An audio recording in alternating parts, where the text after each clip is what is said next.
제가 목회를 할 때 가끔 받았던 질문이 사람이 변하느냐 하는 것이었습니다. 그렇게 질문하는 분들의 의도 중에는 제 설교를 듣고 변한 사람이 있느냐 하는 그러한 이 질문이기도 하고, 제가 설교를 하면서 저의 기대가 무엇인가를 묻는 질문이기도 했습니다.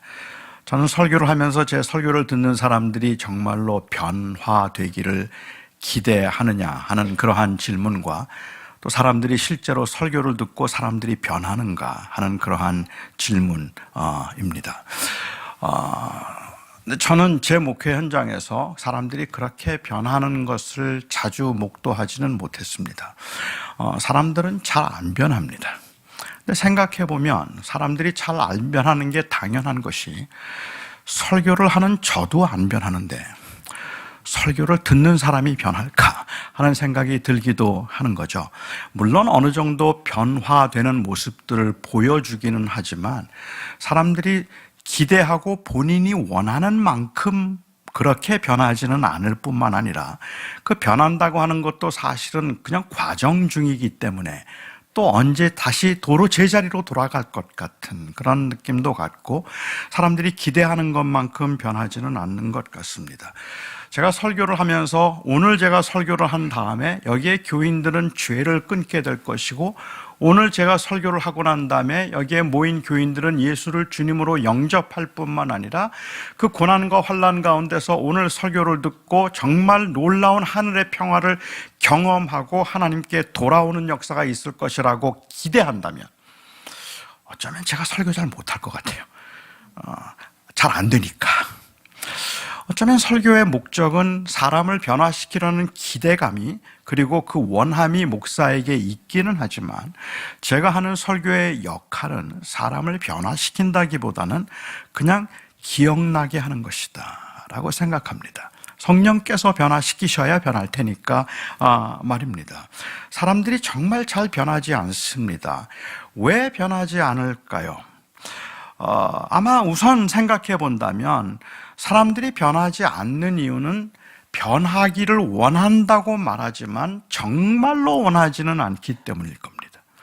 그러니까 변하기를 원하면서도 현재 누리고 있는 그 안전지대를 벗어나거나, 아니면 그 이상의 어떤 희생을 요구하면서까지, 희생을 감수하면서까지 변화될 만큼 그렇게 변화를 원하지는 않기 때문에 안 변한다는 거죠. 저는 제가 조금 더 어떻게 하면 제가 조금 더 건강할 수 있는지 알아요. 제가 사역을 조금 더 오래 잘 하기 위해서는 저는 건강해야 합니다. 그리고 건강이 저에겐 굉장히 중요한 문제인데, 저는 제가 어떻게 하면 건강해질 수 있는지 압니다. 지금보다 10kg만 빼면 됩니다. 지금보다 10kg만 빼면 걷는 것도 가벼워질 것이고, 그리고 제가 가지고 있는 그러한 그 고질적인 그 질병들로부터도 자유할 수 있을 거라고 저는 생각을 해요. 그러니까 저는 그걸 모르는 게 아니에요. 어떻게 하면 제가 더 건강해질 수 있는가? 10kg 빼면 됩니다. 그러기 위해서 제가 해야 되는 일들을 저는 알아요. 6시가 넘으면 먹지 말아야 돼요. 6시가 넘으면 먹지 말아야 할 뿐만 아니라 단 것들을 혐오해야 되고, 그리고 사실 저의 건강을 걱정하는 많은 분들이 늘 저에게 하는 말이지만, 저는 자기 전에 다이어트 콕을 한 캔을 꼭 마셔야 잡니다. 콕 제로를 꼭 한 잔을 마시고 새우깡 한 봉지 먹어야 자요. 그러니까 저는 밤에 자기 전에 먹는 과자 끊어야 되고, 그리고 이 탄수화물, 이 물질을 다 끊어야 될지도 모르겠고, 탄산음료 끊어야 되고, 하루에 2시간만 운동하면 돼요. 저는 정말로 제가 건강하기 위해서 뭘 해야 되는지, 정말 건강하기를 원한다면 아는데, 그렇게 살자 생각하면 그냥 가슴이 답답해져요. 야, 그러면 짜장면도 못 먹나? 그러면 내가 원하는 건 다 못 먹고 아무것도 못 먹는 건데 2시간씩 운동을 하고 그 무슨 재미로 살지? 그런 생각들이 들어서 원한다고 말하지만, 그 원함이 사실은 제가 변화를 위해서 희생할 만큼 원하지는 않는 겁니다. 아마 제 건강에 굉장히 심각한 어떤 빨간불이 켜진다면 그때는 좀 달라질지 몰라요. 그런데 저는 아마 저절로 운동을 하게 될지도 모르겠습니다. 근데 지금은 운동해서 건강한 것보다 먹는 걸 더 좋아하는 거죠. 그래서 제가 변하지 않는 겁니다. 여러분들도 정말 성숙하고 인격적이고 성숙하고 뜨거운 신앙생활을 하기 위해서 무엇을 해야 되는가? 모르는 거 아니잖아요. 아시잖아요. 매일 새벽 4시에 일어나서 1시간만 기도하세요. 그리고 하루에 성경 20장씩 읽으시고, 그리고 늘 직장에 가서도 하나님의 말씀을 묵상하고 설교를 자주 들으면서 하나님과 항상 그 소통하려고 해보세요. 죄악된 것들, 그리고 내 마음이 끌리는 것들을 다 끊어버리세요. 무엇보다도 드라마를 그만 보세요. 예능 그만 보세요. 성경 읽으세요. 그러면 훨씬 더 성숙해져요. 아시잖아요. 그런데 그렇게 살자 생각하면 그냥 답답하잖아요. 저에게 어떻게 하면 제가 성숙한 믿음을 가질 수 있습니까를 묻는 분들의 그 질문의 의도는 내가 어떻게 하면 성숙한 신앙인이 될 수 있는가를 몰라서가 아니라 이거 다 하면서도 성숙해질 수 있는 비결을 가르쳐 달라는 거예요. 그런 혹시 노하우가 있다면 그걸 가르쳐 달라는 거니까 우리는 원한다고 말하지만 사실 정말로 원하지 않기 때문에 우리가 변하지 않고 있는 것인지도 모릅니다. 제 아들이 고등학교 다닐 때, 큰아들이 고등학교 다닐 때 학교에서 성적표를 받아왔는데 자기도 깜짝 놀랐어요. 저도 놀랬고 점수가 형편없는 거예요. 자기도 굉장히 놀라서 긴장을 좀 했던 것 같아요. 제가 제 아들에게 그래서 너 공부 잘하고 싶냐 그랬어요. 그랬더니 제 아들이 공부 잘하고 싶대요. 또 공부 잘하려면 지금 내 그 라이프 스타일을 좀 바꿔야 될 것 같은데 바꿀 마음이 있냐? 뭐든지 바꾸겠대요. 그래서 제 아들이 워낙 TV 보는 걸 좋아했기 때문에 그러면 주중에는 TV를 보지 말고 주말에만 TV를 보는 걸로 하자. 그래서 주중에는 TV 안 보는 걸로 하면 어떻겠냐? 그랬더니 제 아들이 조금 생각하더니 저에게 물어요. 금요일도 주말에 들어가느냐요? 그리고 다른 집에 가서 보는 건 어떠냐요? TV 대신에 게임을 하면 어떻겠느냐? 공휴일도 주말에 들어가느냐? 그때 저는 알았습니다. 얘는 아직 공부하기 멀었구나. 공부하기 힘들구나.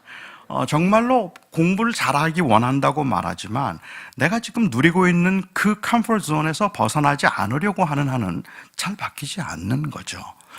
그런데 우리의 현실은 그것보다 더 심각합니다. 우리가 원한다 할지라도 우리를 바꿀 수 있는 능력이 우리에게 없기 때문에 그래요. 원해도 안 돼요. 정말로 간절하게 원한다 할지라도 해결할 수 없는 문제들이 있다는 것, 그것은 우리에게 더 심각한 문제라고 생각할 수 있을 것 같습니다. 변화를 말하지만 그것은 언제나 과정일 뿐이고 항상 제자리로 돌아간다는 생각이 드는데, 예수 그리스도를 인격적으로 만나서 그 예수 그리스도를 통하여서 내가 완전히 새 사람이 되었다고 하더라도 회심이 인간의 죄성을 제거하지는 못해요. 그러니까는 우리는 하나님 앞에 새로운 사람이 되었지만 저희 안에 죄성은 여전히 남아있다는 말입니다. 그리고 그 죄성은 기회가 될 때마다 계속해서 차고 나오기 때문에, 그러니까 우리는 사실 안 변하는 거예요. 욕심의 문제를 해결할 사람이 있을까요? 정말로 돈의 문제를 해결하는 사람이 있을까요? 저희 교인들 중에 그렇게 말씀하는 분들이 계셨어요. 목사님, 저 이제 돈 욕심 없습니다. 그래요. 저 돈 욕심 없습니다. 돈 문제 해결했습니다. 그래요. 그렇지만 인간의 본성을 알고 있는 저의 입장에서는 그 말을 믿을 수가 없어요. 그래서 그냥 그분에게 말씀하시죠. 돈 문제를 해결한 게 아니라 돈 벌 기회가 이제 없는 거겠죠.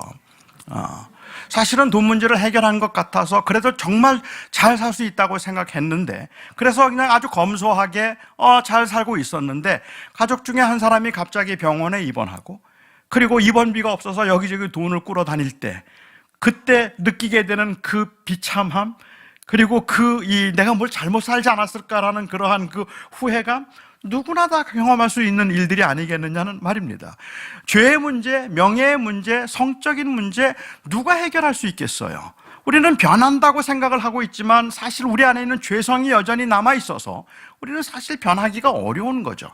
아무리 은혜를 받아도 사람들이 그렇게 변하게 되는 것은 아니기 때문에 그렇습니다. 이런 상황에서 우리가 은혜를 받는다는 게 무슨 의미가 있습니까? 부흥을 경험한다는 게 무슨 의미가 있습니까? 우리가 한때는 굉장히 열심을 내고 하나님 앞에 다시 한번 잘해보겠다고 다짐하지만 그렇게 다짐을 몇 번이고 해보았던 여기 계신 여러분들, 아무도 많은 분들은 이미 벌써 그것이 얼마나 허망한 일인가조차도 안다는 말이에요. 아무리 은혜를 받고 내가 새로워졌다고 생각하고 새로워지겠다고 다짐하고 진심으로 원했어도 얼마의 시간이 지나고 나면 또다시 제자리에 와 있는 모습들을 발견하기 때문에 그렇죠. 저는 미국에 있으면서 그 유학 왔던 학생들, 이 유학생들을 위한 코스타라고 하는 해외 유학생 수련회에 제가 거의 매년 참석을 했습니다. 그 수련회 한 3번, 4번쯤 온 청년들, 굉장히 올 때마다 뜨거워요. 올 때마다 은혜를 받고 정말 이제는 주를 위해서 살겠다는 다짐을 했던 그 친구들이 한 4-5번쯤 참석하고 난 다음에 저에게 묻는 질문이 있습니다. 목사님, 코스타 오면 변합니까? 그래요. 코스타 오면 변합니까? 제가 하는 대답이 안 변할걸? 안 변할걸? 그래요. 그러면 어김없이 그 다음 질문은 그런데 왜 와요? 그래요. 그런데 왜 해요? 그리고 제가 그 친구들에게 하는 말은 그런데 안 올 수 있을까? 은혜란 무엇을 하게 만드는 능력이 아니라 무엇을 하지 않을 수 없게 만드는 감동이에요. 그러니까 은혜를 받는 사람들은 돼서 하는 게 아니라 안 돼도 하지 않을 수 없는 그 감동이 항상 그 안에 살아있기 때문에 하는 거죠. 행복축제를 한다고 사람들이 변할까요? 아마 변하는 모습들, 변한 것처럼 보이는 모습들이 보이겠죠. 1년쯤 지나고 나면 다시 행복축제를 또 해야 되잖아요. 아닌가요? 한 번 하면 됐나요? 아니죠. 그냥 다시 또 해야만 다시 또 회복이 될 수 있을 만큼 다시 돌아가는 것 같은 그런 느낌들을 받는데, 이거 매년 해봐야 똑같은 일의 반복인데 왜 합니까? 라고 묻는다면 아마 우리가 할 수 있는 말은 그건 하지 않을 수 없는 감동 때문이지. 실용주의에 익숙해져 있는 현대인들은 항상 중요한 질문이 이게 되느냐는 질문이에요. 그리고 안 되는 것은 의미가 없다고 생각해요. 그러니까 교회에서 중보 기도를 하자고 해도, 우리가 매일 기도 모임을 하자고 해도, 우리가 이런 이 말씀 축제를 하자고 해도 사람들이 묻는 질문은 그게 돼? 하는 질문이에요.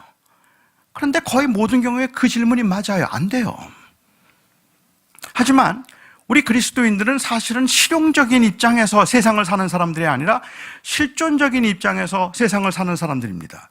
그러니까 그게 되느냐 하는 질문보다 그리스도인들에게 더 중요한 질문은 그게 옳으냐 하는 질문이에요. 그게 마땅히 해야 할 일이라면 안 돼도 하는 거예요. 세상에서는 별로 이 결과가 잘 안 보인다 할지라도 우리가 그 일을 할 수 있는 이유는 그 일이 옳은 일이기 때문에 하는 거죠. 그러니까 결국 우리가 이 행복축제를 하고 중보기도를 하고 하는 것들은 이걸 통해서 반드시 뭐가 될 것이라고 하는 막연한 기대를 가지고 우리가 하고 있는 것이 아니라, 그 기대는 물론 있지만 성령께서 역사하실 때 되는 일이겠지만, 우리가 이 일을 하는 것은 그 은혜 때문에 하지 않을 수 없는 감동이 끊임없이 우리 안에 일어나고 있는 것, 저는 그게 바로 우리로 하여금 무엇인가를 하게 만드는 거지만, 우리 안에 그렇게 완전히 변화시킬 수 있는 능력이 우리 안에는 없어요. 우리는 죽을 때까지 죄와 싸워야 합니다. 그리고 죄의 문제를 해결하지 못하고 우리는 결국은 하나님께서 그 하나님의 은혜 가운데 영화롭게 하실 때 그 성화가 완성될 것입니다. 이 땅에 사는 동안은 세상에 있기 때문에, 에베소에 있기 때문에, 그리고 여전히 우리는 죄인이기 때문에 사실 우리가 원하는 만큼 변하지는 못하는 거죠. 느헤미야서를 보면 엄청난 부흥이 있었음을 우리가 보게 됩니다. 특별히 8장에 나오는 사건은 정말로 감격스러운 장면이라고 말할 수 있을 것 같아요. 정말 감격이에요. 그 백성들이 성벽을 완성하고 난 다음에 너무 가슴이 뛰는 그 벅찬 일을 이루고 하나님께서 역사하시는 것을 보고 난 다음에 그들이 했던 일은 에스라를 청한 것입니다. 에스라를 청하여서 에스라에게 율법을 가지고 와서 자기들에게 강론해달라고 부탁을 한 겁니다. 에스라를 불렀어요. 에스라가 누구입니까? 에스라는 학자였고 제사장이었는데 이스라엘 백성들에게 에스라가 특별했던 이유는 15년 전에 에스라가 그곳 예루살렘에 와서 대부흥을 일으켰던 그 주인공이기 때문에 그렇습니다. 에스라가 와서 말씀을 강론했을 때 예루살렘에 있던 온 백성들이 그 말씀을 들으면서 얼마나 통곡했는지, 우리가 하나님을 떠나서 그동안 범죄하며 살았다고 하나님 앞에 통곡하고, 그들이 이방인과 혼인했던 것들을 다 금하고 안식일을 다시 제정하고 하나님 앞에 예배와 제사를 확인하고 유월절을 다시 지키기 시작하면서 하나님께 돌아오고 그 부흥을 경험하고 하나님의 은혜 가운데서 감동과 감격과 눈물의 회개들을 경험했던 사람들, 그렇게 그 부흥을 주도했던 그 에스라가 아직 그 땅에 살고 있었단 말입니다. 그리고 그 백성들은 다시 에스라를 초청하고 있는 겁니다. 아마도 거기에 모여서 에스라를 청했던 사람들은 15년 전 그날 그곳에서 부흥을 경험했던 사람들일 겁니다. 그곳에서 에스라가 강론하는 말씀을 들으면서 눈물로 회개를 하고 하나님 앞에 다시 잘 살아보겠다고 다짐했던 사람들일 거라는 말입니다. 그들이 지금 에스라를 청하고 있는 겁니다.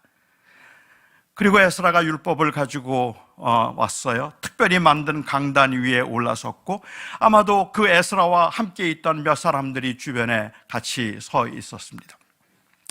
에스라가 처음 부흥을 경험했을 때, 그리고 그곳에 부흥운동이 일어났을 때 몇만의 사람들이, 수만의 사람들이 모여서 하나님 앞에 회개하고 하나님 앞에 예배하고 하나님께 영광을 돌리며 찬양을 올렸습니다. 하지만 시간이 지나면서 거기에 몇만이 모였던 자리에 몇천이 모이고, 몇천이 모였던 자리에 몇백이 모이고, 여기에 몇 사람의 이름만 기록하고 있는 것을 보면 아마 그 당시에 에스라와 함께 그냥 여전히 말씀을 붙들고 있었던 사람들은 그리 많은 숫자가 아니었을 것 같아요. 은혜대로 은혜를 붙들고 살고 싶었죠.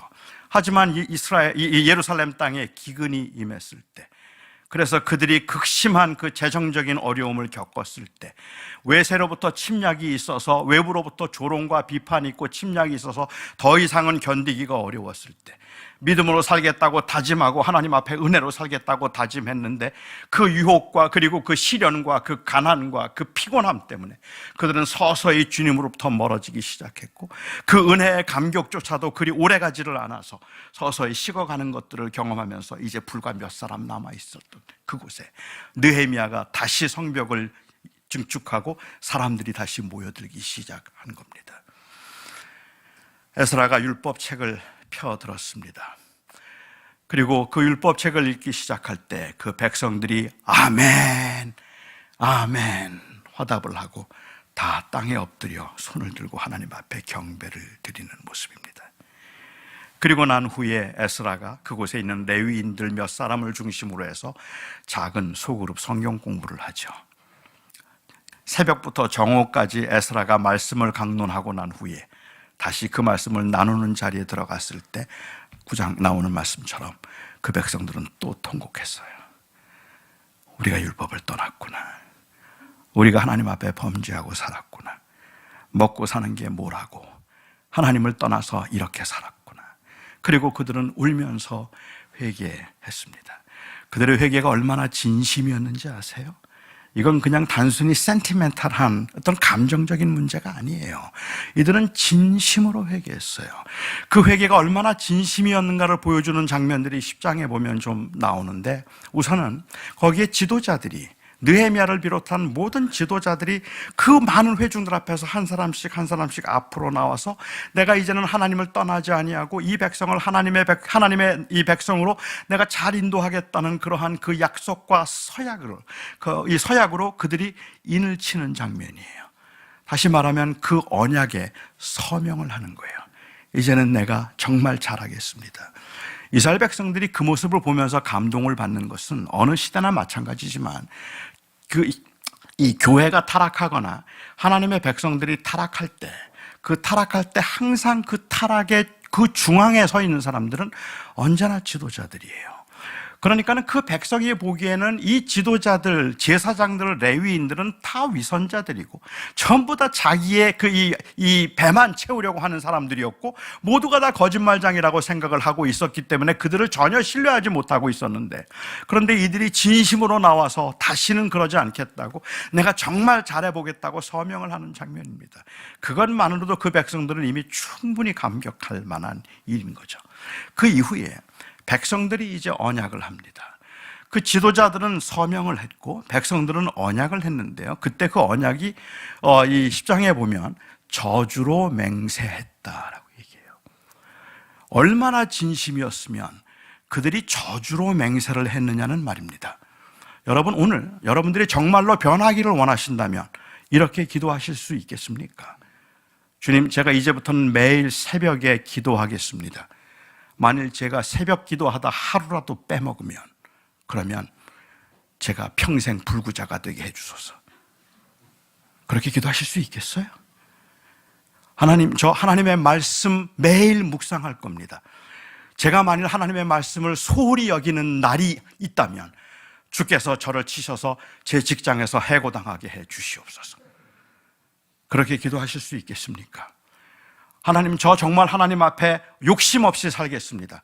만일 제가 욕심을 조금이라도 부리거나 다른 사람을 미워하는 일이 있다면 그 율법대로 행하지 아니하고 제가 원망과 시기로 다른 사람들을 미워하는 일이 있다면 하나님께서 제 아내를 저보다 더 오래 살게 하셔서 제가 제일 싫어하는 스타일과 재혼하게 하소서. 생각만 해도 끔찍하잖아요. 그렇게 할 수 있겠습니까? 그런데 그들이 저주로 맹세했다고 했어요. 우리가 또다시 여호와를 떠나면 우리로 하여금 열국의 종이 되게 하시고 우리로 하여금 하나님이 재앙을 내리셔서 우리를 치시며 우리로 열국의 종이 되게 하소서. 얼마나 진실했는지 보이십니까? 그들은 그냥 형식으로 하는 게 아니에요. 정말로 그렇게 원했다는 말입니다. 그래서 변했을까요? 진심으로 그렇게 회개를 하고 부흥이 있었는데 그래서 변했을까요? 느헤미야는 이제 총독의 임기를 마치고 페르시아로 돌아가면서 당시에 대제사장이었던 엘리야십을 불렀습니다. 그리고 그에게 간곡하게 부탁합니다.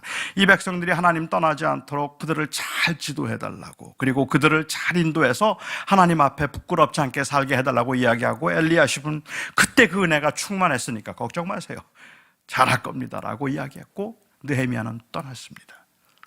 그리고 7년 후에, 혹은 어떤 학자는 10년 후라고 얘기하는데 7년 혹은 10년 후에 느헤미야가 이 예루살렘의 총독 두 번째 임기를 이 텀을 맞아서 돌아오게 됩니다. 다시 총독으로 돌아왔을 때 그때 예루살렘에 있던 이스라엘 백성들 다시 옛날로 돌아가 있었어요. 예배도 없었고 제사도 없었고 그곳에는 제사장도 없었어요. 그들은 다시 하나님 앞에 범죄하고 이방인들과 혼인하고 안식일을 범하고 그야말로 법이 없는 사람들처럼, 율법이 없는 사람들처럼 살고 있었다는 말입니다. 엘리야십이라고 하는 이 대제사장은 자기의 증손자를, 당시 느헤미야가 이 총독이었을 당시 느헤미야를 가장 반대하고 이스라엘 백성들이 성벽 쌓는 것을 가장 반대했던 사람 두 사람이 있는데, 한 사람이 산헤립이라는 사람이고 한 사람이 도비야라는 사람입니다. 그런데 이 대제사장이었던 엘리야십은 자기의 증손자가 산헤립의 사위가 되도록 했고요. 도비야는 그 성전의 재물을 맡아서 다스리도록 했습니다.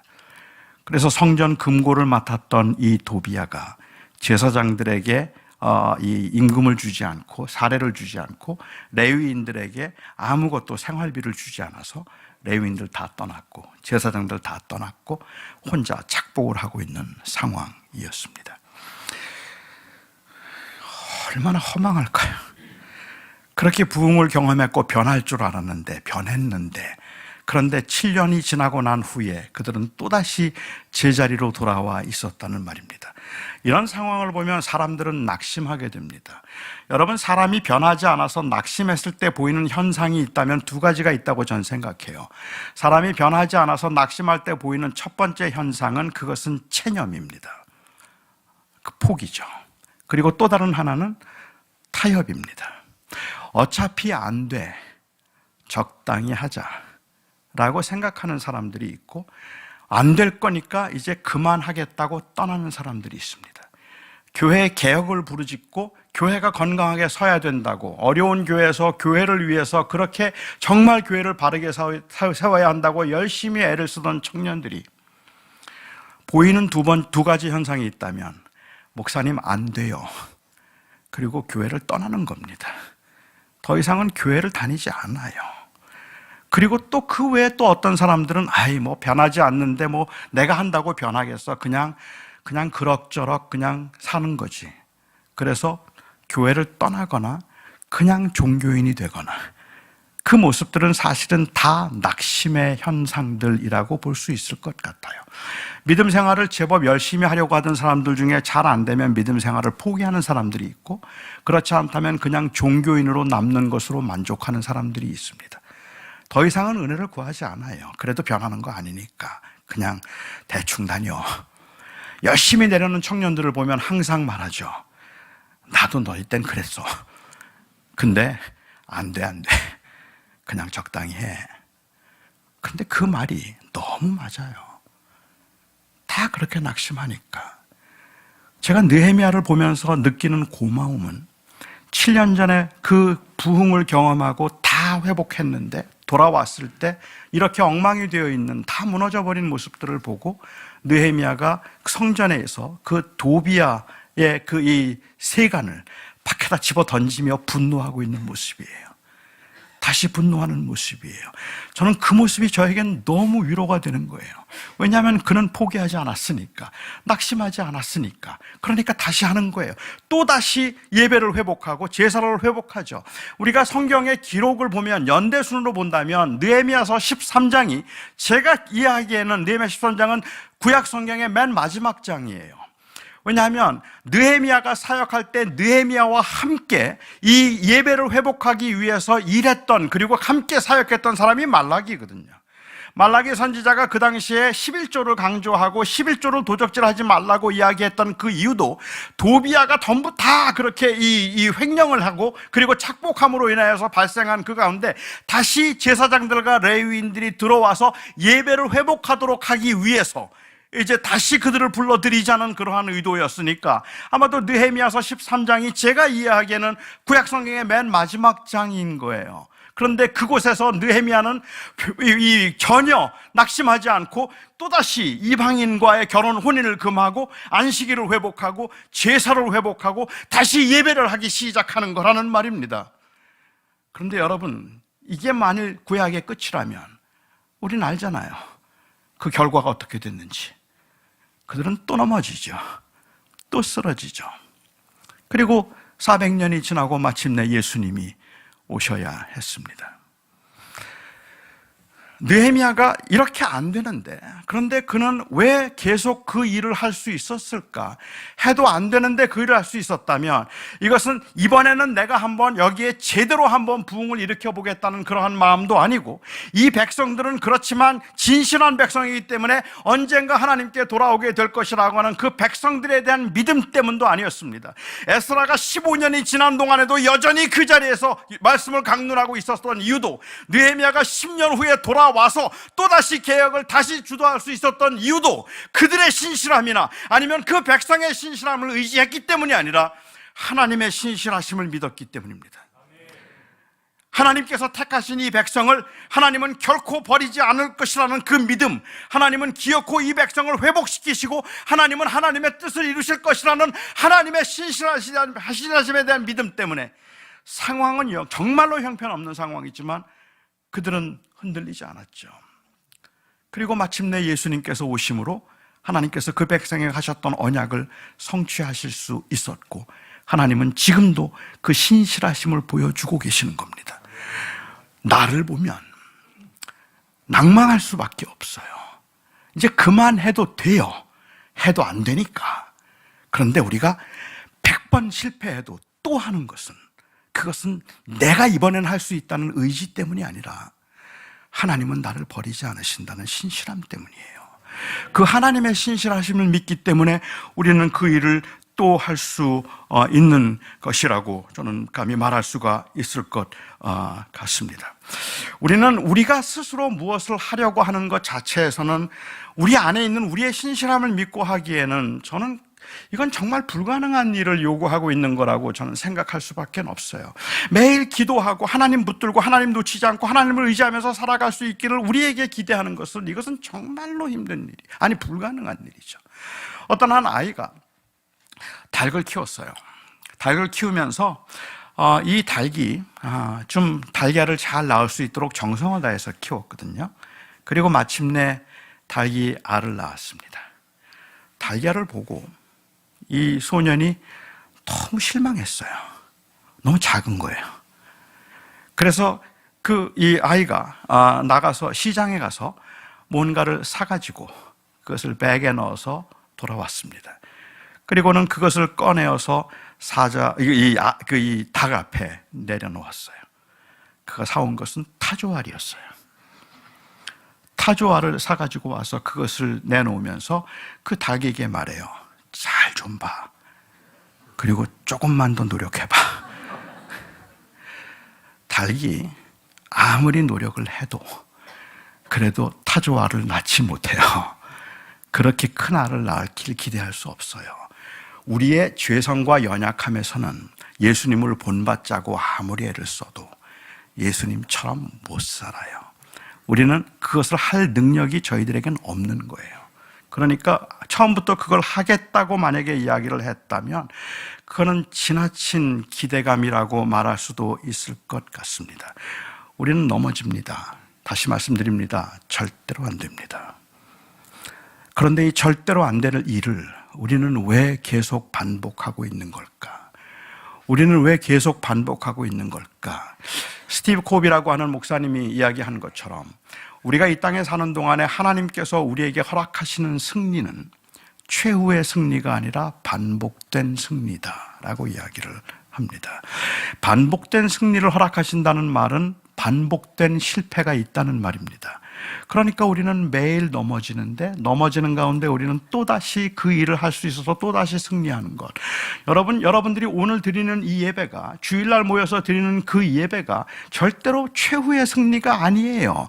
여러분들이 그날 그곳에서 정말로 감격스럽게 예배하고, 주님 이번 주에는 제가 주님 떠나지 아니하고 범죄하지 아니하고 믿음으로 살겠습니다 기도하고, 하나님 이번 주에는 제가 절대로 넘어지지 않을 겁니다 하고 다짐하고 기도하고 세상을 향해 나가지만 아십니까? 하루가 가지 않을 것을, 아니 이틀이 가지 않을 것을, 잘 견디면 며칠을 견딜 것이고 우리는 그 가운데서 깨지기도 하고 상하기도 하고 낙심하기도 하죠. 왜 내가 지난주에 그렇게 전실로 기도했고 진심으로 예배했는데 이번 주에 내가 왜 성공하지 못했을까 낙심하고 이제는 필요가 없다고 생각한다면 아마 그 예배가 파이널 빅토리라고, 최후의 승리라고 생각했기 때문일 거예요. 아닙니다. 우리는 매주 깨진 모습으로 옵니다. 상한 모습으로 옵니다. 깨졌지만, 흔들렸지만, 넘어졌지만 우리는 이곳에 와서 또 예배하면서 또다시 승리합니다. 또다시 승리하는 그것은 우리는 매주 반복할 수 있는 거예요. 우리가 또다시 이곳에 와서 다시 승리할 수 있고 다시 할 수 있는 이유는, 우리가 이 땅에 살아가면서 우리가 믿고 우리가 신뢰하는 것은 우리의 신실함이 아니라, 우리의 능력이 아니라, 우리의 거룩함이 아니라 바로 예수 그리스도의 순종이고 예수 그리스도의 그 또한 그 신실하심, 우리는 그것을 믿기 때문인 거예요. 그러니까 그리스도의 신실하심을 믿기에 우리는 매주 반복된 승리를 한단 말입니다. 그래서 예배가 중요해요. 예배에서 여러분들이 상하지 않은 모습으로 오기를 기대하지 마세요. 이번 주에도 또 넘어졌는데 내가 뭐하러 예배 가? 그렇게 생각하지 마셔야 합니다. 아니 그래서 오셔야 하는 겁니다. 100번 넘어지고 1000번 넘어지고 10,000번을 넘어져도 우리가 또다시 그 자리를 찾을 수 있는 것은 은혜예요. 그것은 내가 할 수 있다는, 나는 한다는 그러한 그 나에 대한 가능성이 아니라 주님이 하셨다는 그 은혜가 우리로 하여금 그 자리에 있게 만드는 것입니다. 결국 우리가 이 신앙생활을 하면서 그리스도의 그 순종과 또한 하나님의 신실하심을 믿고 이 땅에서 우리가 믿음 생활을 하는 사람이라면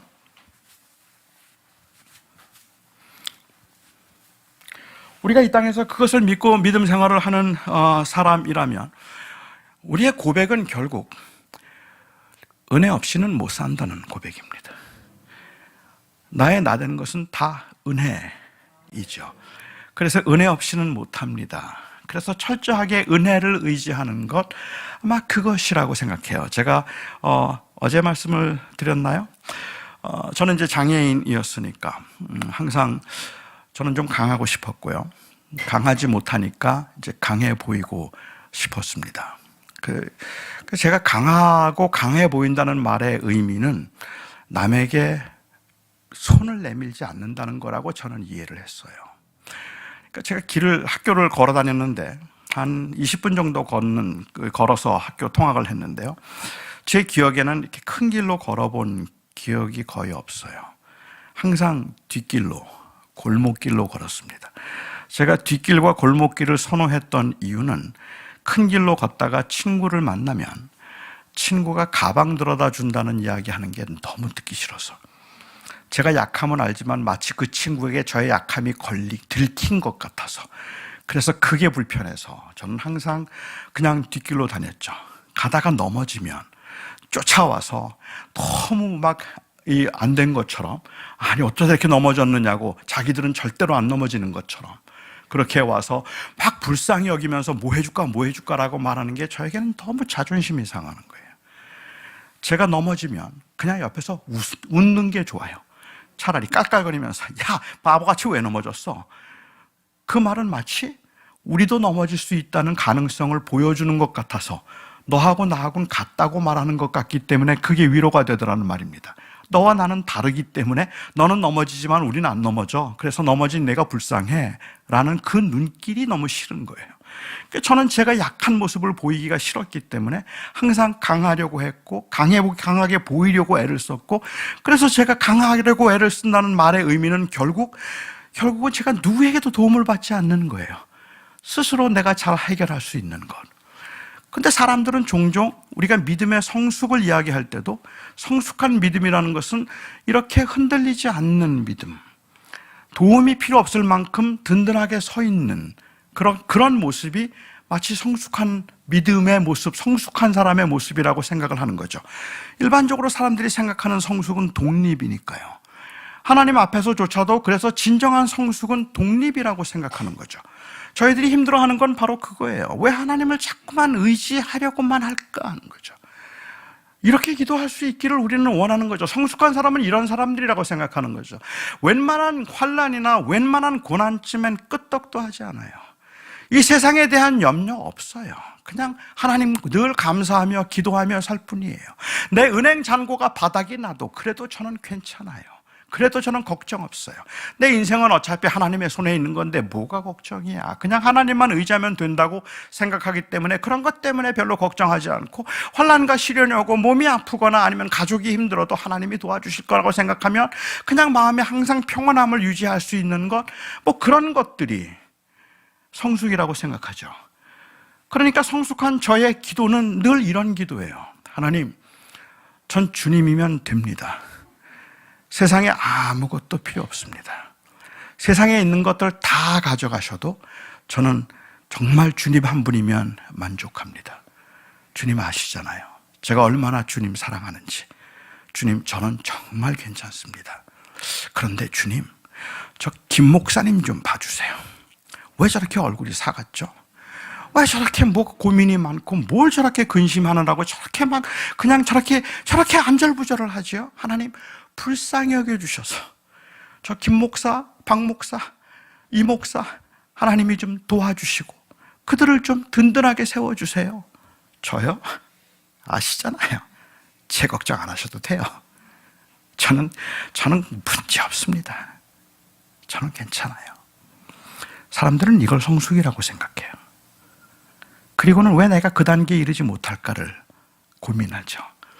그런데 제가 경험한 바, 진정한 성숙은 독립이 아니라 절대 의존입니다. 그러니까 믿음 생활을 하면서 성숙해지면 시간이 지나면 지날수록 우리가 아는 건 우리가 할 수 있는 게 없다는 걸 알아요. 나는 그 위치에 갈 수 없다는 걸 알아요. 그렇기 때문에 저희가 할 수 있는 고백은 하나님, 저 주의 도우심 없으면 하루도 못 삽니다. 주님의 신실하심으로 주님께서 저를 참아주지 않으시면, 그리고 저를 용서하고 용납해 주지 않으시면 전 못 삽니다. 그래서 날마다 주의 은혜와 주의 도우심을 구하고 주님의 용서를 구할 수밖에 없는, 그럴 수밖에 없는 그 상태를 아는 게 성숙이란 말입니다. 안 그렇게 해도 될 만큼 독립된 모습이 아니라 오히려 할 수 없기 때문에 은혜 아니면 안 된다고 고백할 수 있는 그 고백, 그 진실함으로 그렇게 고백할 수 있음이 진정한 성숙이기 때문에 그렇게 고백할 수 있는 사람들만이 어쩌면 이 땅에 살면서 우리가 더 믿음으로 살려고 애를 쓸 수도 있겠다 하는 생각이 들어요. 이 땅에 살면서 우리가 이 싸우고 있는 그 목적은 바로 그 은혜를 알기 때문에 결코 이 싸움을 포기하지 않는 겁니다. 싸움을 포기하지 않는 겁니다. 주님께서 하셨던 말씀, 옛사람에게 이르는 바 살인하지 말라는 말을 너희가 들었거니와 나는 네게 이르노니 누구든지 형제를 보고 미워하는 자마다 살인한 자라. 옛사람에게 말한 바 간음하지 말라는 말을 들었거니와 나는 네게 이르노니 여자를 보고 음욕을 품은 자 이미 간음한 자니라. 하실 수 있습니까, 여러분? 그렇게 사실 수 있습니까? 음욕을 품으면 간음이래요. 형제를 미워하면 살인이래요. 그렇게 사실 수 있습니까? 그게 하나님의 원하심이라면, 그게 하나님의 기준이라면 누가 그렇게 살 수 있습니까? 만약 하나님께서 저에게 그렇게 말씀하신다면 저는 제가 할 수 있는 대답은 하나밖에 없어요. 못합니다, 주님. 저 못합니다. 주님께서 옛사람에게 말한 바 살인하지 말라는 말을 들었거니와 형제를 미워하는 것이 살인이요 여자를 보고 음욕을 품은 자는 이미 간음한 자라고 말씀하시고 주님께서 너희가 할 수 있니? Can you do it? 저의 대답은 No, I can't. 주님 못해요. 그게 저의 대답입니다. 그리고 주님께서 저에게 말씀하시죠. So I died for you. 그래서 내가 너를 위해 죽었잖아. 그래서 내가 너를 위해서 대신했잖아. 내 순종이 아니라 그리스도의 순종으로 내가 하나님 앞에 설 수 있도록 그래서 내가 대신 죽었잖아. 이 은혜를 베푸신 주님이 그 다음에 우리에게 묻는 질문은 So, would you do it? 한번 해볼래? 저는 할 능력이 없지만 그 은혜 때문에 해보고 싶어요. 형제를 미워하지 마. 그리고 음란하게 생각하지 마 라고 말하면 그렇게 할 수 있는 주님의 기대에 미칠 만한 능력이 내게 없어서 Lord, I can't do it. 저 못합니다. 하지만 But I would. 한번 해볼게요. 이게 매주 세상을 나가는 저희들의 모습입니다. 내가 할 수 있어서 하는 게 아니라 하나님의 그 은혜 때문에 해보고 싶어서 그렇게 살아보고 싶어서 능력이 안 되는데도 그런데도 한번 그렇게 살아보고 싶어서 그래서 해볼게요 라는 말을 하고 나가는 것, 그게 바로 우리의 순종입니다. 이거는 그냥 안 되기 때문에 포기하는 게 아니에요. 못하기 때문에 체념하는 게 아니에요. 못하지만 못하기 때문에 우리는 더 그 주님의 은혜를 의지하고 은혜로 나를 용서하시고 나를 회복시키시고 나를 받아주시고 그 그리스도의 순종을 주님께서 받으셔서 저를 다시 받아주신다면 그 은혜에 감사해서 저는 믿음으로 살고 싶습니다라는 고백이 우리 안에 있을 뿐이란 말입니다. 그게 저희로 하여금 또 하루를 살아가게 만드는 힘이 되는 거죠. 이 말을 제리 브리지스가 한 말로 조금 이 설명을 해보자면, 제리 브리지스라고 하는 분이 일반적으로 그 사람들의 경건에는 4가지 유형이 있다라고 그렇게 이야기를 했어요. 그 첫 번째 유형은 all dependence, no effort. 전적으로 하나님을 의지하는데 아무것도 하지 않는 거예요. 하나님이 다 해주실 거다. 하나님이 알아서 하신다 생각해서 은혜로 구원을 받았다고 말하면서 정말 은혜로 구원받은 사람으로 바르게 살려는 노력이 하나도 없는 경우죠. 그거 다 하나님이 하실 거다. 어차피 하나님이 해결해 주실 거라고 생각을 하고, 그래서 하나님을 전적으로 의지한다고 말을 하지만 그것이 가지고 있는 함정은 마치 자기가 해야 될 책임을 다 다 아무것도 하지 않은 채 그냥 하나님이 하신다고 생각하는 거죠. 근데 그걸 우리는 굉장히 좋은 믿음인 것처럼 생각하는 거예요. 전적으로 의지하면서 아무것도 하지 않는 것이 그것이 좋은 것. 그러니까 하나님께 모든 걸 맡기고 아무것도 염려하지 말라는 말씀은 아무것도 하지 말고 그냥 하나님께 맡기고 하나님이 하시는 대로 가만히 있으라는 뜻으로만 생각되지, 우리가 무엇을 해야 된다면 그건 우리의 노력이라고 생각을 하는 거죠. 그래서 아무것도 하지 않는 것, 그걸 좋은 믿음이라고 생각을 하는 겁니다. 어느 한 선생님이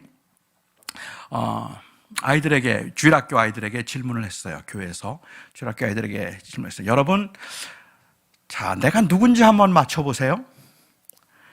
나는 키가 15cm 정도 되고 털이 많고 꼬리가 길고 나무를 기어오르며 이 도토리를 모읍니다. 난 누굴까요? 근데 아이들이 대답을 안 해요. 아무도 대답을 안 하고 눈치만 봐요. 그래서 선생님이 다시 물었습니다. 자, 여러분 편안하게 생각하고 한번 얘기해 보세요. 난 누구죠? 키가 15cm에 털이 많고 나무를 기어오르고 꼬리가 길고 그리고 도토리를 모으는 나는 누굴까요? 다 망설이다가 한 아이가 용기를 내서 조심스럽게 손을 들고 대답을 합니다. 제 생각에는 다람쥐 같은데 정답은 예수님이죠. 이 아이는 교회에서 물으면 정답은 언제나 예수님이라고 배웠어요. 여러분, 이 물 누가 줬을까요? 예수님이요. 이 넥타이 누가 주셨을까요? 예수님이요. 이거는 누가 만들었을까요? 예수님이요. 그래서 다 예수님이라고 그 대답이 언제나 정답이라고 들었던 그 아이는 자기 생각에는 도토리 같긴 하지만 그래도 교회에서 선생님이 물었으니까 답은 예수님이어야 할 거다라고 생각을 했던 거죠. 우리는 우리가 뭘 한다고 말하는 것 자체에 대해서 굉장히 두렵기도 하고 왠지 믿음이 없는 것처럼 보이죠. 여러분, 오늘 이 설교문 누가 주셨을까요? 이 설교문 누가 주셨을까요? 예수님이요. 오늘 아침에 일어났더니 이게 책상 위에 올려져 있더라고요. 그래서 그냥 전 이걸 가지고 와서 그냥 이렇게 하는 것 뿐이에요. 그렇게 말하기에는 설교가 좀 허접하죠. 예수님이 하셨다고 하기에는 조금 허접하죠. 이거 제가 준비한 겁니다.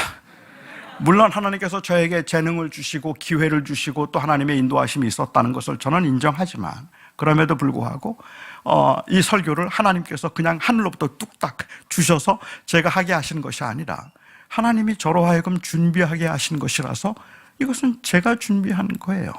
그리고 저는 제가 준비하고 이 설교를 준비하고 설교하면서 간절하게 기도하는 것은 제가 이렇게 준비를 했지만 주의 성령께서 역사하심으로 사람들의 마음을 변화시켜 줄 수 있기를 기대하는 거죠.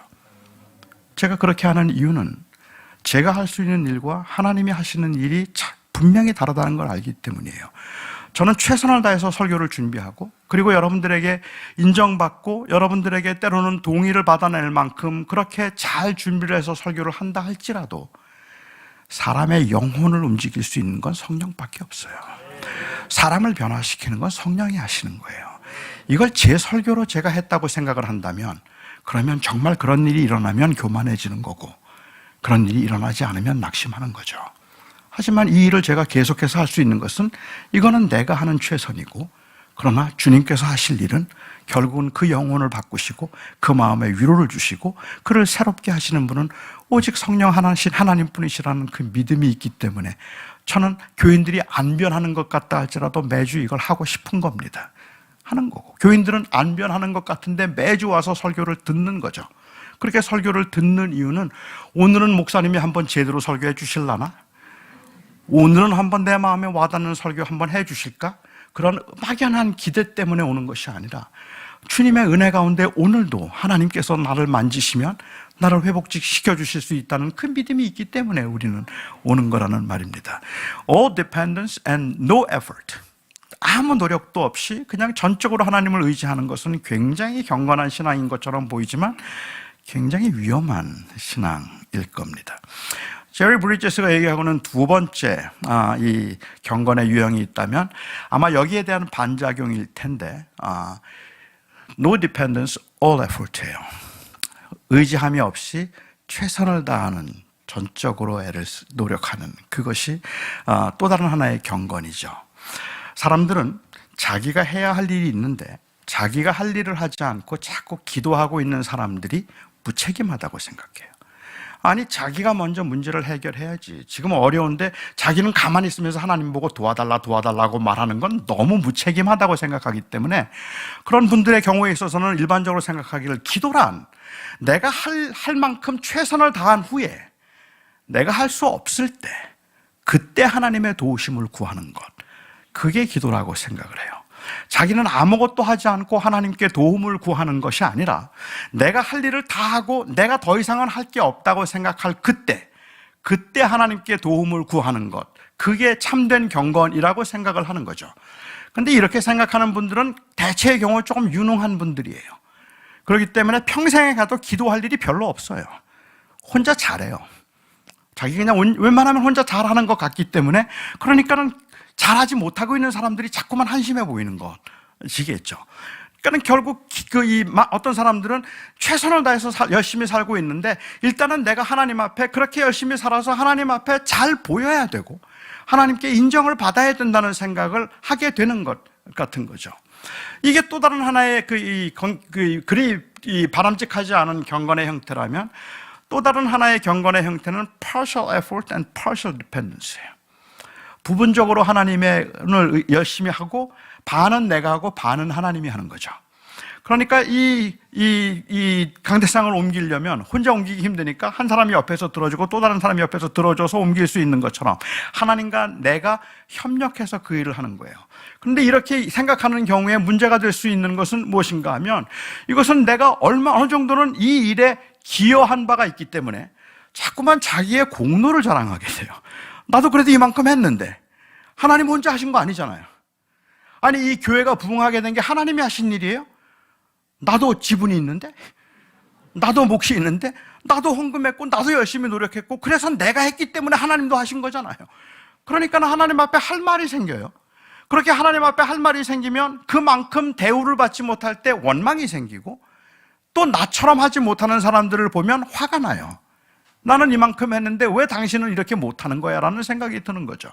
나는 이만큼 하나님을 도와드렸는데, 그러니까 하나님이 나를 도우셨지만 나도 하나님을 도왔다고 생각을 하는 거예요.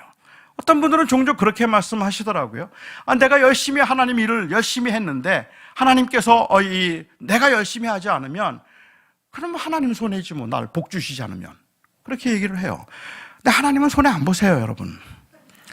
우리가 하는 일들이 하나님이 하시는 일에 어느 정도 기여해서 하나님이 하실 수 없는 걸 하나님 대신 해드린 건 하나도 없어요. 그렇지 않겠습니까? 제리 브리지스가 얘기하고 있는 또 다른 하나의 경건의 형태, 가장 건전한 경건의 형태라고 말하는 것은 all dependence, all effort예요. 전적으로 의지하고 최선을 다하는 거예요. 내가 하는 건 아닌데 은혜로만 되는데, 은혜로 되기 때문에 나는 결코 그냥 가만히 있을 수 없는 거예요. 그 은혜에 대한 감격과 감사가 내 안에 있어서 나는 죽을 힘을 다해요. 죽을 힘을 다해서 주님 앞에 순종하고 하나님 앞에 쓰러지지 않으려고 몸부림을 치고 하나님의 말씀대로 살아보려고 애를 쓰고, 그러다가 또 넘어지고 또 흔들리지만 또 다시 일어서서라도 내가 최선을 다하는데, 그렇게 최선을 다하면서도 그게 하나님의 나를 긍휼히 여기시게 만드는데 무슨 공적이 된다고 생각하는 것보다는 내가 그렇게 최선을 다하게 만들 수 있었던 그 유일한 힘은 바로 오직 하나님의 은혜뿐이라는 그 믿음이 있다는 말입니다. 그래서 우리는 전적으로 하나님을 의지하고 하나님 은혜 아니면 아무것도 못합니다라고 이야기를 하고, 하나님의 은혜 때문에 그러나 나는 죽도록 순종할 겁니다. 내가 최선을 다해서 100번 넘어지면 100번 일어날 겁니다. 1000번 쓰러지면 1000번 일어날 겁니다. 내가 매 주일 이곳에 와서 이 예배의 자리를 지키는 것은 내가 다른 사람들보다 더 의로워서도 아니고 내가 일주일 동안 그래도 성공적인 삶을 살았기 때문만도 아닙니다. 하지만 저는 매 주마다 이 자리를 찾을 겁니다. 이 자리를 찾는 이유는 은혜 아니면 안 되기 때문에, 전적으로 하나님의 도우심이 아니면 안 되기 때문에, 하지만 그 은혜를 알고 있는 저는 정말로 하나님의 뜻을 따라서 하나님의 원하심을 따라 살고 싶은 마음이 있기 때문에, 능력은 안 되지만 그렇게 하고 싶은 간절한 마음이 있기 때문에 우리는 또 이 자리 찾을 거란 말입니다. 행복축제는 매년 하셔야 합니다. 아닌가요? 아니, 작년에 은혜 많이 받았는데 제가 혹이라도 기대하기를, 이번 집회가 너무 좋아서 내년부터 이 행복축제 없어진다면, 와, 정말 역사적인 일을 이룬 제가 되겠죠. 그런데 여러분, 아닐 겁니다. 절대로 아닐 겁니다. 은혜를 아무리 많이 받았어도, 아무리 마음에 다짐을 한다 할지라도 우리는 반복된 승리 매번 또 해야 합니다. 따라서 하나님의 그 신실하심을 믿는 사람들은 안 된다고 낙심하면 안 되는 겁니다. 변하지 않는다고 멈추면 안 되는 겁니다. 부흥은 똑같이 항상 할 수 있다는 그러한 열정을 일으키고 있는 것이 아니라, 진정한 부흥은 그 은혜 때문에 실패한 자임에도 불구하고 그 은혜를 입어서 그 자리를 지키고 있는 것이 참된 부흥입니다. 에스라는 하나님의 신실하심을 믿었기 때문에 15년 동안 그 자리에 있었습니다. 느헤미야는 10년 후에 돌아와서 다시 그 백성들이 옛날로 돌아갔지만, 그렇지만 그 자리에 섰던 똑같은 일을 또 하고 있습니다. 하나님의 신실하심을 믿었기 때문입니다. 우리는 똑같은 그 일을 또 해야 할 겁니다. 세상에서는 비록 무기력해 보인다 할지라도 우리는 그런 의미에서 결코 무기력한 자들은 아니기 때문에 그렇습니다. 이 덴마크의 철학자였던 키엘케고르라고 하는 사람이 있습니다. 이 키엘케고르라고 하는 이 데니시 철학자는 아주 엄격한 기독교인 가정, 엄격한 아버지 밑에서 교육을 받았어요. 아버지는 언제나 부활과 그리스도의 죽으심에 관해서 이야기를 했고, 그래서 철저하게 헌신된 그러한 그 삶과 또한 그 십자가의 죽으심으로 인하여서 우리가 얻게 된 승리가 무엇인가에 관해서 이 키엘케고르에게 아주 귀에 못이 박히도록 가르쳤다 그래요. 그런데 키엘케고르는 자라가면서 그가 그 아버지가 말했던 그 복음의 능력 아니면 부활의 능력을 그는 경험할 수가 없었어요. 그래서 그 당시에 교인들을 풍자하면서 이런 글을 한번 쓴 적이 있습니다. 교인들은 마치 집에서 키우는 거위들과 같다. 이 거위들은 매 주일 꽥꽥거리며 뒤뚱뒤뚱 걸어서 교회로 들어온다. 그러면 설교자는 강단에 서서 아주 힘있게 비상에 관해서 설교한다. 우리는 날 것입니다. 우리는 날 수 있습니다. 우리는 다시 날아갈 것입니다. 그 설교를 들으면서 집고이들은 꽥꽥 아멘 아멘 그렇게 아멘을 외치고 그리고 함께 예배를 한다. 예배가 마치고 집거위들은 또 꽥꽥 뒤뚱뒤뚱거리며 집으로 돌아간다. 저는 전에 이 글을 읽으면요, 화가 치밀었어요. 그래서 교인들에게 막 야단치듯이 설교했던 적도 있어요. 여러분, 우리는 하나님의 능력을 믿는 사람들입니다. 이 세상에서 더 이상 뒤뚱거림으로 이렇게 조롱을 받아서는 안 되는 겁니다. 우리는 비상해야 합니다. 우리는 날아야 합니다. 이 세상에 빛이 되어서 보란듯이 한번 날아가야 되는 겁니다. 저는 그렇게 설교했었어요. 그리고 한 30년 목회를 한 지금 저는 그렇게 설교를 못하겠어요. 왜냐하면 30년 동안 설교했던 저는 아직도 뒤뚱거려요. 저도 뒤뚱거리고 있으니까.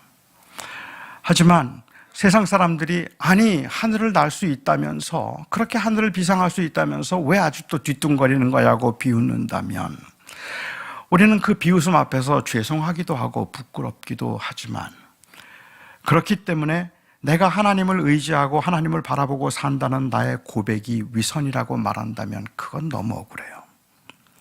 제가 비록 약하고 부족해서 넘어지긴 하지만, 그래서 제가 하나님을 향한 나를 위해서 십자가에 죽으신 예수 그리스도의 그 순종과 그리스도의 의를 믿고 의지함으로 내가 이 땅에서 살아가고 있다는 그 나의 간절한 고백이 위선이고 거짓이라고 말한다면 그건 너무 억울합니다.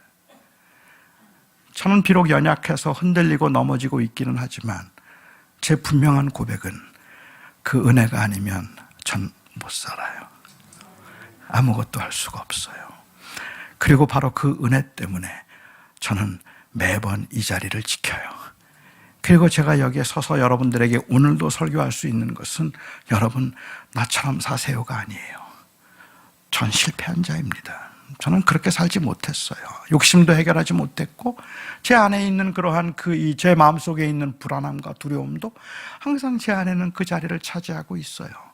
그럼에도 불구하고 여러분과 동일한 고백을 가지고 오늘 이 시간에 함께 나누고 싶은 것, 그리고 함께 붙들고 싶은 것이 있다면 내가 아니라 그리스도입니다. 나를 이 자리에 있게 만드는 것은 바로 그 그리스도의 순종, 하나님의 신실하심입니다. 결코 나를 버리지 않으시고 결코 나를 떠나지 않으시고 기어코 나를 그곳까지 인도해 주실 그 하나님의 그 신실하심을 믿고 저는 이 자리에서 예배합니다. 그리고 이 예배에서 우리가 회복될 때 우리는 오늘도 함께 기도하며 세상을 향해 나갈 때 주님 열심히 살겠습니다 말할 겁니다. 순종하겠습니다 말할 겁니다. 잘 해보겠습니다 말할 겁니다. 그 약속이, 그 결심이 사흘이 가든 닷새가 가든 1년이 가든 우리는 또 이 자리를 찾을 테니까 말입니다. 결국 저희들의 예배는 최후의 승리가 아니라 반복된 승리입니다. 오늘도 여러분들이 이 예배에 승리하시고 이번 주일날 또 승리하시고 다음 금요일날 또 승리하시고, 그러나 이 자리를 놓치지 마시기를 바랍니다. 여러분들이 경건해서가 아니고 여러분들이 의로워서가 아니고 남들보다 더 탁월한 신앙인이라서가 아니라 그리스도가 너무도 놀라운 우리의 주님이시기 때문에 그 그리스도의 은혜 때문에 우리는 또 그 자리를 지키는 겁니다.